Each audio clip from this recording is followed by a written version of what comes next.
오랜 시간 우리는 성령에 대해서 배워왔습니다. 잘 들리세요? 약간 두껍게 들리고 울리는 것 같은데 괜찮으세요? 네, 여러분이 잘 들리면 됐습니다. 제가 듣기에는 평소와 좀 달리 두껍고 울리는 게 있어서 그렇습니다. 성령님은 우리의 삶 가운데 동행하시면서 실제적으로 역사하시는 하나님의 마음과 능력입니다. 때문에 자비와 긍휼이 풍성하신 성령님은 하나님께 불순종하여 영원한 저주와 진노, 불통과 원수의 상태에 있는 인생을 하나님 아버지와 소통, 화목, 연합과 축복, 생명의 자녀로 만드십니다. 요약하자면 우리의 구원을 위해 말할 수 없는 탄식으로 애쓰시는 분이 코이노니아, 그러니까 교통, 교제, 연합의 성령님이라는 것이 지난 시간까지의 말씀 요약입니다. 그런데 정작 한국 교회 성도들은 이러한 성령님의 역사와 관계없이 구원을 어떻게 이해합니까? 천당 입장권을 얻는 정도로 생각합니다. 때문에 믿음으로 구원을 얻은 후에 갖는 삶의 목적은 결국 세상 사람들과 똑같아집니다. 하나님의 복을 받아서 성공하고 출세하고 시집가고 장가가고 부자되고 자기 집을 마련해서 잘 사는 것이 삶의 목적이 되어버립니다. 그러다 보니 구원의 목적에 관한 성경의 중요한 가르침들은 망각되거나 소홀히 취급될 수밖에 없고 그 자리를 기복주의, 번영주의, 그리고 물량 성장주의가 차지하게 됩니다. 기복주의 신앙이라는 것은 하나님을, 특별히 하나님의 능력이신 성령을 이용해서 현세적이고 물질적인 복만을 추구하는 마음이라고 할 수 있습니다. 번영신앙이라는 것은 하나님을 믿으면 만사형통 번성하게 된다라는 마음이라 할 수 있습니다. 물량적 성장주의 신앙이란 영적이고 내적인 시각보다 세속적이고 외적이며 감각적으로 확인할 수 있는 수치의 증가와 부흥을 동일시하는 믿음이라고 할 수 있는데, 이러한 것들이 우리 신앙의 대부분을 차지하게 되었다는 것입니다. 그런데 이것이 정말로 하나님의 말씀, 성경이 가르쳐주고 있는 구원의 목적입니까? 그러므로 이 시간 우리는 성령님께서 이끄시는 구원의 목적을 다시금 확인해 보아야 할 것입니다. 우리는 구원을 얻기 위해 예수님을 주님으로 믿는다고 고백합니다. 이때 구원이란 무엇일까요? 대체로 구원이라고 하면 우선 무엇으로부터 구원을 생각합니다. 따라서 구원이란 우리를 죄와 그 결과인 죽음과 영원한 멸망으로부터 건져내어 영생을 얻게 하는 것이라고 할 수 있습니다. 로마서 6장 23절 말씀과 요한복음 3장 16절 말씀 읽겠습니다. 죄의 싹은 사망이요 하나님의 은사는 그리스도 예수 우리 주 안에 있는 영생이니라. 하나님이 세상을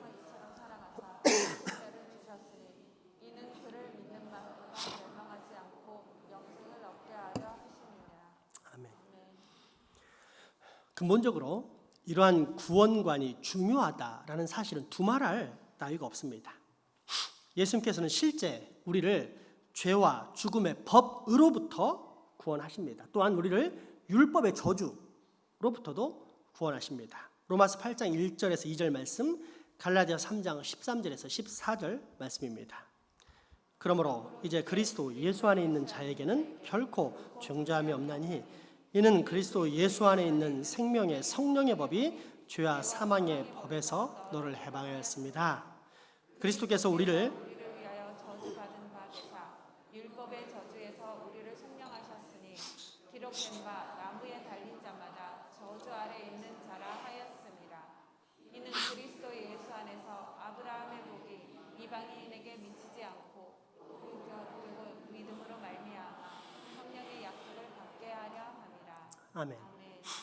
그리고 이러한 모든 구원은 사람의 힘과 능력, 구제와 섬김, 봉사와 착한 행실, 선한 공적을 많이 쌓음으로써 얻는 것이 아니라 오직 은혜와 믿음, 즉 값없이 내려주시는 하나님의 선물과 믿음을 통해서만 받게 됩니다. 에베소서 2장 2절에서 10절은 그 말씀을 정확하게 우리에게 전달하고 있습니다. 그때 너희는 그 가운데 행하여 이 세상 풍조를 따르고 공중 권세 잡은 자를 따랐으니 곧 지금 불순종의 아들들 가운데 역사하는 영이라.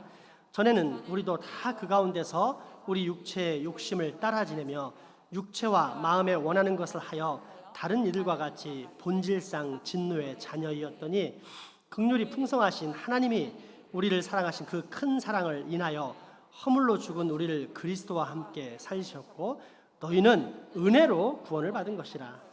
또 함께 일으키사 그리스도 예수 안에서 함께 하늘에 앉히시니 이는 그리스도 예수 안에서 우리에게 자비하심으로써 그 은혜의 지극히 풍성함을 오는 여러 세대에 나타내려 하심이라.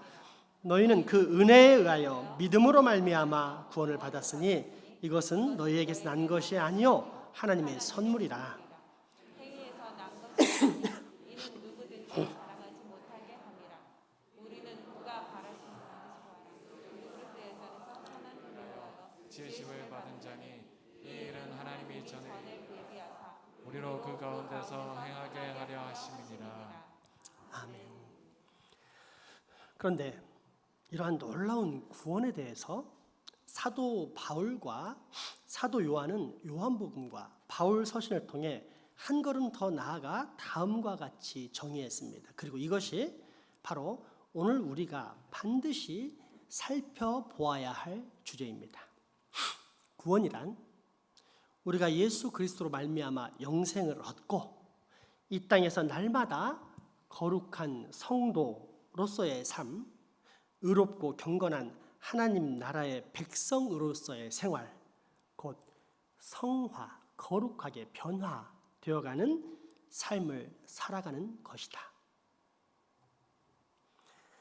그런데 문제는 이처럼 구원의 목적에 대한 명백한 성경적 근거가 있음에도 불구하고 한국 교회는 구원을 단지 죽었을 때 내 영혼이 천당에 들어갈 수 있는 입장권을 얻는 것 정도로 이해해 왔다는 것입니다. 그러나 성경이 말한 구원 받음으로 얻는 영생이 단순히 천당 입장권 같은 것입니까? 영생이란 그냥 말 그대로 무한히 오래 사는 것입니까? 아닙니다. 성경이 말하는 영생은 본질적으로 다른 삶, 구별된 삶입니다. 그것은 하나님의 생명에 참여하며 본질상 원수였던 우리가 이제는 하나님의 생명에 참여하며 하나님과 교제하는 삶입니다. 생명은 살아있는 것이기에 단지 영생이라는 것이 천당 입장권을 의미하는 것이 아니라 영원한 삶을 의미한다는 것입니다. 이 사실을 오늘 본문 요한복음 17장 3절은 정확하게 우리에게 알려주고 있습니다. 영생은 곧 유일하신 참 하나님과 그가 보내신 자 예수 그리스도를 아는 것입니다. 아멘. 여기서 안다라는 것은 그 말의 의미가 단지 하나님에 대한 정보를 안다는 것이 아닙니다.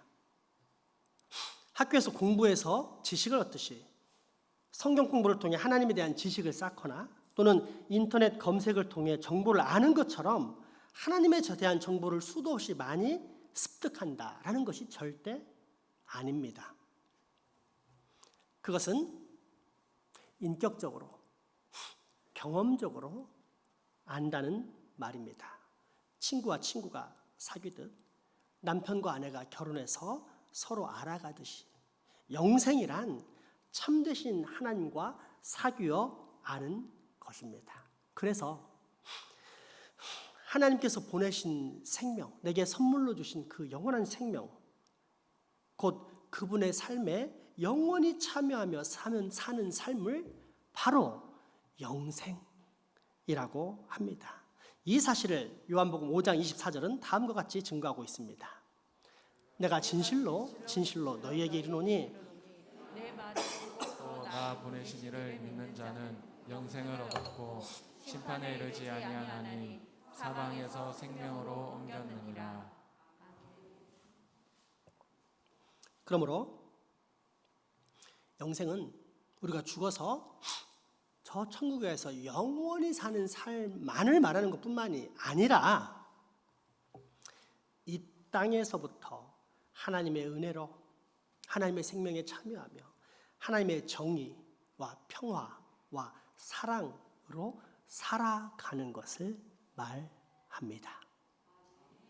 따라서 우리의 구원은 이제 죄와 사망으로부터 해방이라는 무엇으로부터에서 무엇을 위한 구원인가라는 차원, 곧 구원의 목적으로까지 확장됨을 알 수 있습니다.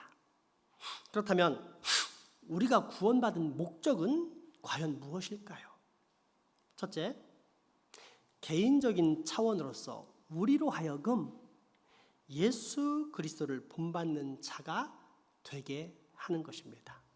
로마서 8장 29절입니다.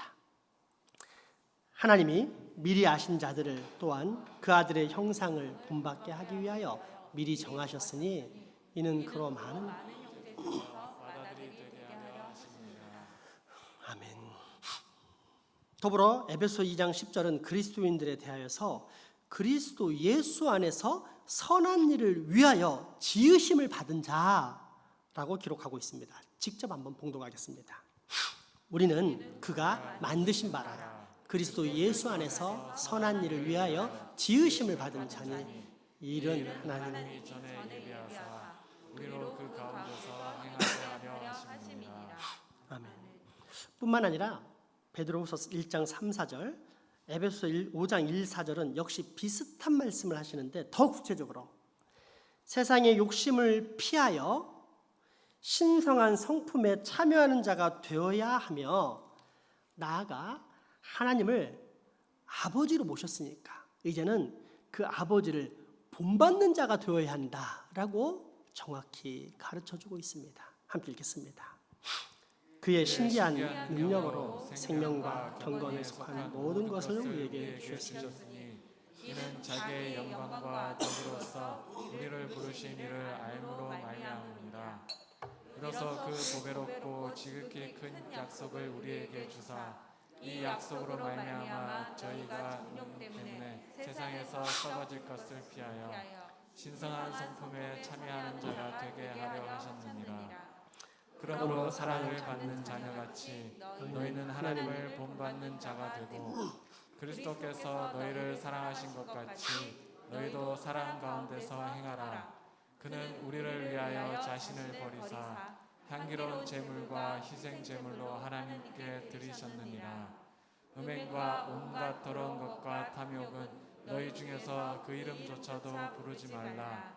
이는 성도에게 마땅한 바니라. 누추함과 어리석은 말이나 희롱의 말이 마땅치 아니하니 오히려 감사하는 말을 하라. 아멘. 정리하자면 우리가 그리스도를 믿어서 하나님의 자녀가 되었으면 당연히 하나님의 자녀답게 우리의 삶이 점점 변해야 한다는 것입니다.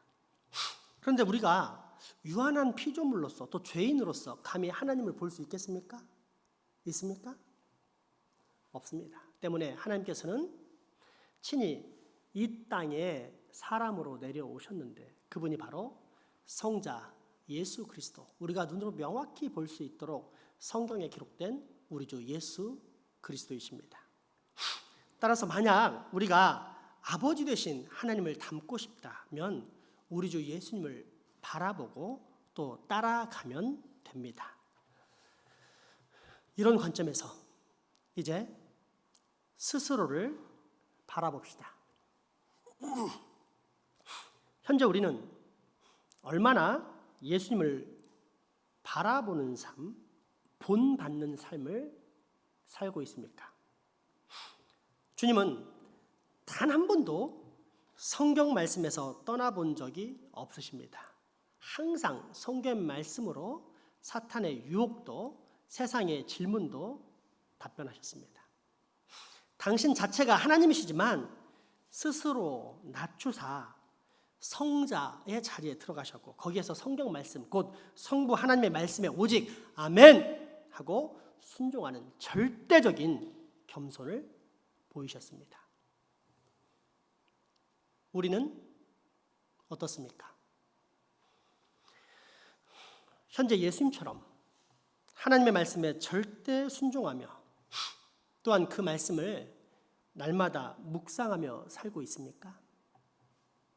혹시 게을러서 포기했거나 또는 바빠서 다음에 하면서 늘 다음으로 미루지 않습니까? 그러나 다음이라는 기회는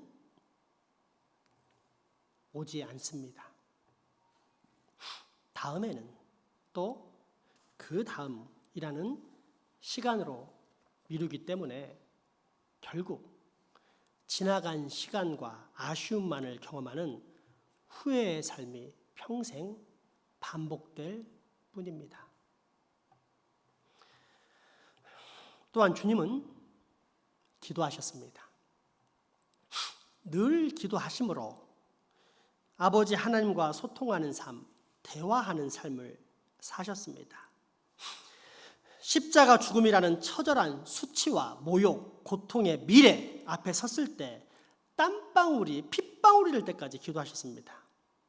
왜 그렇게 기도하셨습니까? 메시아로서의 품위, 최소한의 인간다운 죽음, 생존에 관한 본능적 욕구가 사람이시기 때문에 분명 그 간절한 기도의 한 이유였을 것입니다. 그러나 근원적인 이유는 따로 있었습니다. 아버지 하나님의 음성에 귀 기울이고 그 말씀이 어떠한 것이든지 반드시 순종하겠다라는 효도의 삶, 효자의 길이었습니다. 현재 우리는 어떻습니까? 효자의 길을 걷고 있습니까? 누가 봐도 효자라고 할 만큼 충분히 아버지의 말씀에 귀를 기울이고 있습니까? 엎드리고 있습니까? 기도하고 있습니까? 순종하고 있습니까? 확실한 것 하나는 우리 주 예수님은 항상 기도하시는 분이었다는 사실입니다. 나아가 주님은 가난한 자, 병든 자, 고통받는 자 등 약하고 소외된 자들의 친구이셨습니다. 그렇게 당신 곁에는 사회 고위층이나 권력자, 부자들보다 항상 맹인, 나병 환자, 안진뱅이, 유출병 환자, 고아와 과부, 세리와 창녀 같은 죄인들이 있었습니다. 늘 연약하고 소외된 자들의 친구이셨습니다. 그들을 한 번도 외면하신 적이 없으셨습니다. 우리는 어떤가요? 연약하고 소외된 자 곁에 있으면 나까지 모자라 보이고 초라해 보일까 봐 슬며시 피하지는 않습니까? 나까지 왕따가 될까 봐 그 자리를 혹시 빠져나가려고 애쓰지는 않나요? 힘있고 능력 있는 자, 권세 잡은 자처럼 보이기 위해 오히려 그런 사람들 곁에 머물기를 내 속사람이 늘 갈망하고 있지는 않습니까?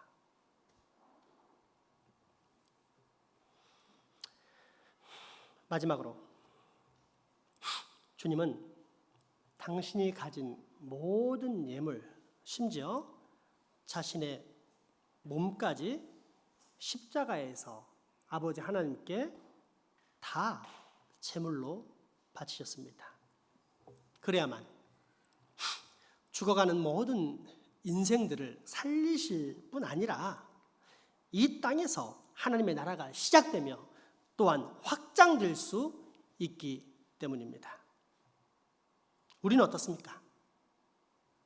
다 바치며 살고 있습니까? 그 전에 먼저 이런 질문을 해보겠습니다.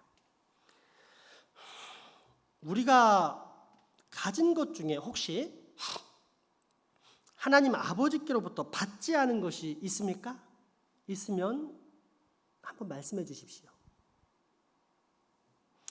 내가 가진 차, 내가 가진 직장, 내가 가진 집, 내가 가진 부동산, 내가 가진 자식, 내가 가진 부모 등 혹시 이 중에서 우리가 아버지 하나님께로부터 받지 않은 것이 단 하나라도 있습니까? 하나님과 상관없이 내 스스로 힘으로 얻은 것이 과연 단 한 개라도 있습니까? 결코 그렇지 않을 것입니다. 그런데 왜 우리는 아버지 하나님의 것을 도둑질을 합니까? 성경에 보면 하나님 아버지께로 예배하러 나올 때는 분명히 감사의 제물을 가지고 나오라고 했습니다. 모든 것을 다 주신 하나님께 감사하지 않을 수 없기 때문입니다. 하지만 우리는 감사의 제물 대신 적당히 타협된 예물을 가지고 나갑니다. 내 뜻과 힘과 정성을 다해 하나님께 예물을 준비하는 대신 다른 사람들이 볼 때 고개를 끄덕끄덕 할 정도의 적당한 예물을 준비해서 올라갑니다. 그런데 이 사실을 하나님이 모르실까요? 하나님이 살아계시지 않을까요? 그렇다면 여기 모여 예배하고 있는 우리 모두는 지금 다 예배가 아닌 쓸데없는 행동, 헛고생들을 하고 있는 것입니다. 그럴 필요 없습니다, 여러분. 나가서 편히 세상을 즐기면 됩니다. 굳이 하나님을 속여가면서 이 자리에 앉을 필요가 없습니다. 또한 성경은 11조를 훔쳐가지 말라고 했습니다. 11조란 곧 하나님이 나의 주인이십니다 라는 내 생명의 소속에 대한 고백이라 할 수 있습니다. 그런데 11조를 제대로 하지 않고 자기 품에 잘 감춰놓는다 또는 대신 미래를 위해 적금을 잘 붓고 있다? 그것은 자기 품에 넣고 자기 소유로 만든 것이 아니라 결국 하나님의 것을 빼앗아서 사탄에게 제물로 바치는 행위나 마찬가지입니다. 제가 쓸데없는 협박을 하고 있는 것일까요? 말라기 3장 7절에서 10절 말씀을 확인해 보겠습니다. 만군의 여호와가 이르노라 너희 조상들의 날로부터 너희가 나의 길을 떠나 지키지 아니하였도다. 그런즉 내게로 돌아오라. 그리하면 나도 너희에게로 돌아가리라 하였더니 너희가 이르기를 우리가 어떻게 하여야 돌아가리까 하는도다. 사람이 어찌 하나님의 것을 도둑질하겠느냐. 그러나 너희는 나의 것을 도둑질하고도 말하기를 우리가 어떻게 주의 것을 도둑질하였나이까 하는도다. 이는 곧 11조와 봉헌물이라. 너희 곧 온 나라가 나의 것을 도둑질하였으므로 너희가 저주를 받았느니라. 만군의 여호와가 이르노라 너희의 온전한 11조를 창고에 들여 나의 집에 양식이 있게 하고 그것으로 나를 시험하여 내가 하늘 문을 열고 너희에게 복을 쌓을 곳이 없도록 붙지 아니하나 보라. 아멘. 하나님의 것을 도둑질하고도 잘된 사람은 아무도 없습니다. 이에 대해 어떤 이는 다음과 같이 반문하기도 합니다. 글쎄요, 제가 분명히 이 두 눈으로 확인해 봤는데요. 11조나 봉헌을 제대로 하지 않고도 심지어 의도적으로 떼어 먹었지만 부자도 되고 잘만 살던데요. 과연 그럴까요? 그렇다면 평생 그 사람이 아무 문제 없이 그렇게 잘 살아간다면 아마도 그 사람은 저주받은 사람일 것입니다. 하나님이 자식이 아니기 때문에 하나님의 뜻대로 살지 않아도 하나님께서 건드리시지 않는 것입니다. 하나님 아버지의 관심은 당신의 백성, 당신의 자녀들, 곧 우리들이지 결코 진노의 자녀들, 사탄의 백성들이 아니기 때문입니다. 그러므로 여러분, 하나님의 것은 온전히 하나님께 드리십시오. 우리 주 예수 그리스도께서 십자가에서 산 제물이 되어 아버지 하나님께 모든 것을 다 내어드린 것처럼 나의 모든 판단, 계획, 재산, 미래 역시도 온전히 아버지 하나님께 내어 맡기십시오. 이것이 바로 온전한 신앙 고백, 즉 내 생명의 소속은 살아계신 여호와 하나님이십니다. 동시에 이것은 내가 살아계신 하나님 아버지의 보호와 인도를 받는 생명의 자녀라는 분명한 표지가 되기도 합니다. 기도합시다. 은혜와 거룩의 주님, 오늘 우리로 구원의 목적에 대해 깨닫게 하시니 감사합니다. 예수 그리스도로 말미암아 죄와 사망에서 구원받은 우리는 장차 저 영원한 천국의 삶이 결정된 줄 믿습니다. 그러나 구원받음으로 말미암아 얻은 영생은 이보다 훨씬 더 깊고 뛰어난 차원, 곧 믿는 순간부터 이 땅에서 시작된다는 사실을 깨닫게 되었습니다. 무엇보다 내 개인의 삶이 점점 하나님 아버지를 닮아가는 하늘의 자녀가 된다는 사실을 배울 수 있었습니다. 그러므로 주님 기도합니다. 나로 성령 충만케 하사 날마다 우리 주 예수 그리스도를 바라보고 본받음으로써 나의 아버지 하나님을 닮아가는 하나님의 자녀가 되게 하여 주옵소서. 예수님의 이름으로 기도합니다. 아멘. 우리 헌금 3절만 하시겠습니다.